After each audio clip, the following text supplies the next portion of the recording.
Hello students, welcome to all of you my YouTube channel. Students, आज हम करेंगे physics का unit second, that is current electricity. सबसे पहले हमारा जो टॉपिक है वो है इलेक्ट्रिक करंट। क्या होता है इलेक्ट्रिक करंट? जब चार्ज टाइम के साथ फ्लो करता है, बहता है, तब बनता है करंट। आप सोचते होंगे कि जो घर में इलेक्ट्रिसिटी है वो कहाँ से आई, वो कैसे प्रोड्यूस हो रही है। तो स्टूडेंट्स, जब ये चार्ज जो होता है, जब ये टाइम के साथ फ्लो करता है, तब क्या बनता है? Electric current. तो यहाँ डेफिनेशन देखिए, सबसे पहले डेफिनेशन है इलेक्ट्रिक करंट। इलेक्ट्रिक करंट में be defined as rate of flow of electric charge. कि किस फ्लो के साथ चार्ज, किस रेट के साथ चार्ज फ्लो कर रहा है, ये आपका इलेक्ट्रिक करंट होता है। इसको हम आई से डिनोट करते हैं। जो इलेक्ट्रिक करंट का सिंबल होता है वो आई होता है। इलेक्ट्रिक करंट का फॉर्मूला क्या रहेगा? Rate of flow of electric charge, यानी कि इलेक्ट्रिक चार्ज अपॉन में टाइम। चार्ज को हम रिप्रेजेंट करते हैं क्यू से, टाइम को रिप्रेजेंट करते हैं टी से। और चार्ज किसके इक्वल होता है? n/2 में इलेक्ट्रॉन्स। एन यहाँ पे नंबर है। अब unit of electric current, current की यूनिट क्या होती है? एम्पियर। और दूसरी फॉर्म क्या रहेगी? आई की जगह पे एम्पियर लिखिए। चार्ज की यूनिट क्या होती है? कूलम। टाइम की क्या रहेगी? सेकंड। अगर आपसे पूछा जाए 1 एम्पियर किसके इक्वल है, तो कूलम पर सेकंड। आज का जो आपका लेक्चर है ये सिर्फ थ्योरेटिकल कॉन्सेप्ट है, इसमें मैथमेटिकल कुछ भी नहीं है। तो देखिए अगला वाला topic, types of electric current. Electric current कितने टाइप का होता है? 3 टाइप्स का है ये। डायरेक्ट करंट, अल्टरनेटिंग करंट और थर्ड है ट्रांजिट करंट। डायरेक्ट करंट को हम स्टेडी करंट भी बोलते हैं। सेकंड एसी यानी कि अल्टरनेटिंग करंट। तो फर्स्ट टॉपिक देखिए आपका करंट का डायरेक्ट करंट। डायरेक्ट कौन सा? वो करंट जो टाइम के साथ चेंज ना हो, जिसकी मैग्नीट्यूड और डायरेक्शन टाइम के साथ चेंज रहे। यहाँ पे एक ग्राफ दिख रहा होगा आपको, देखिए जब टाइम कम है तब भी चार्ज की वैल्यू यही है, करंट की वैल्यू ये है। जब टाइम ज्यादा बढ़ता जाता है तब भी यही है, फिर टाइम बढ़ गया फिर भी यही वैल्यू। यानी कि करंट पे कोई इफेक्ट नहीं है, टाइम के साथ इलेक्ट्रिक करंट की वैल्यू सेम है। डायरेक्ट करंट कौन सा होता है? The electric current whose magnitude and direction remain constant with time, जो टाइम के साथ चेंज ना हो। इसके बाद देखिए आपका अल्टरनेटिंग करंट। अल्टरनेटिंग कौन सा होता है? जो टाइम के साथ चेंज हो, जो हर हाफ साइकिल के बाद चेंज हो जाए। यहाँ पे देखिए ग्राफ भी दिख रहा है आपको, अपर हाफ में पॉजिटिव, नीचे वाले में नेगेटिव। I=2 कैसे रिप्रेजेंट करेंगे? जो करंट है आपका वो है transient current. Transient current the electric current which very with time, जो टाइम के साथ वेरी होता है। इसमें ना वो कांस्टेंट वेरी नहीं होता कि जैसे इक्वल वेरी हो रहा हो। इसमें कभी कम वेरी करता है, कभी ज्यादा, कई बार टाइम ज्यादा हो जाता है, करंट कम होता है। तो ये होता है ट्रांजिएंट करंट। नेक्स्ट है आपका टॉपिक चार्ज कैरियर। कंडक्टर्स में मेटल होते हैं, यानी कि मेटल कंडक्टर की तरह बिहेव करते हैं।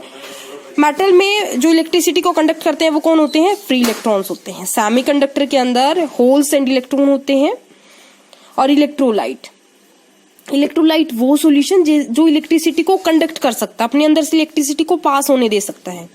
इसके अंदर चार्ज को कैरी कौन करते हैं? Ions and electron. सेमीकंडक्टर क्या होते हैं? जो इलेक्ट्रिसिटी को कंडक्ट तो करते हैं बट अच्छे से कंडक्ट नहीं करते। इसके बाद देखिए नेक्स्ट टॉपिक है आपका फ्लो ऑफ इलेक्ट्रिक करंट। यहां देखिए एक मेटल की ट्यूब है ये, इसको आपने बैटरी से कनेक्ट कर रखा है। बैटरी से कनेक्ट करते यानी कि आपने वहां पे क्या दे दिया? इलेक्ट्रिक फील्ड इसको दे दिया। ये बैटरी का पॉजिटिव टर्मिनल है, ये बैटरी का नेगेटिव टर्मिनल है। पॉजिटिव वाले से पॉजिटिव यहाँ पे, नेगेटिव वाले से यहाँ पे नेगेटिव आ गया है। मेटल के अंदर क्या होते हैं? Free electrons. अब यहां देखिए हमेशा करंट कौन से टर्मिनल से निकलता है? पॉजिटिव से। यहां से करंट निकला, करंट की डायरेक्शन तो पॉजिटिव टू नेगेटिव है। एक बात दिमाग में सेट कर लीजिए, इलेक्ट्रॉन हमेशा उल्टी डायरेक्शन में होते हैं।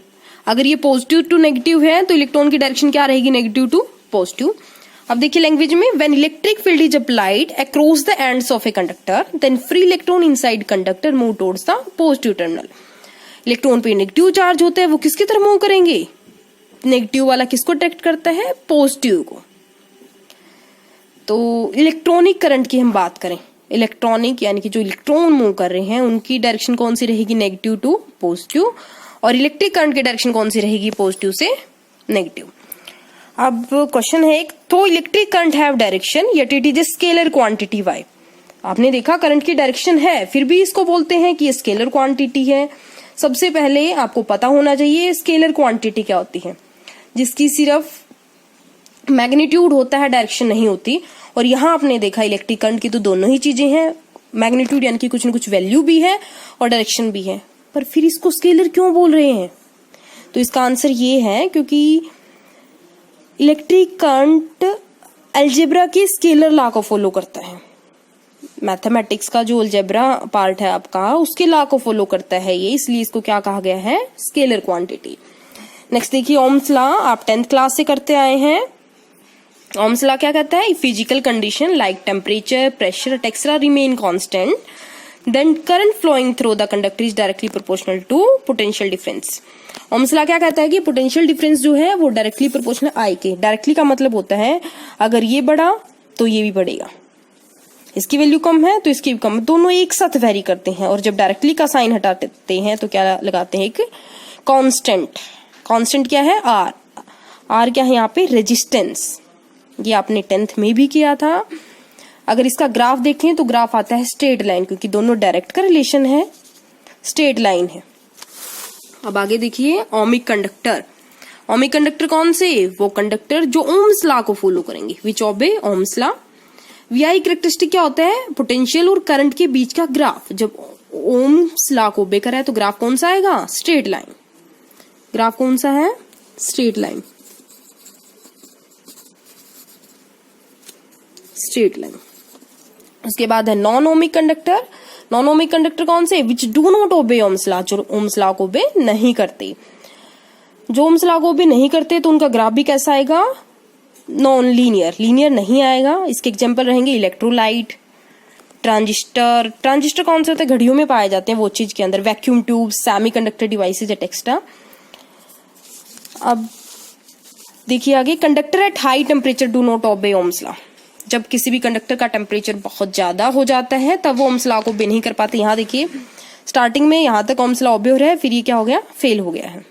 At high temperature resistance increase हो जाती है, इसलिए कर्व क्या हो जाता है, अपने पाथ से डेविएट हो जाता है। यहाँ पे क्या आएगा, V पोटेंशियल है, और यहाँ पे क्या आएगा, I करंट। उसके बाद इसके एप्लीकेशन है ये नॉन ओमिक डिवाइसेज की। एक पीएन जंक्शन डायोड होता है। पीएन जंक्शन डायोड का ये सिंबल है। आप सिर्फ अभी यहाँ पे इतना ध्यान रखिए कि ये होता है आपकी फिजिक्स की जो 9th यूनिट रहेगी सेमीकंडक्टर, उसके अंदर आप डिटेल से इसको स्टडी करेंगे। सिर्फ अब आप इसका एग्जांपल आपको लर्न करना है और कुछ नहीं करना। और एक इसका एग्जांपल है थायरिस्टर। थायरिस्टर क्या होता है, एक सेमीकंडक्टर डिवाइस होता है, एक नॉन ओमिक कंडक्टर होता है। Thank you, have a nice day. Like, share and subscribe the video. Thank you.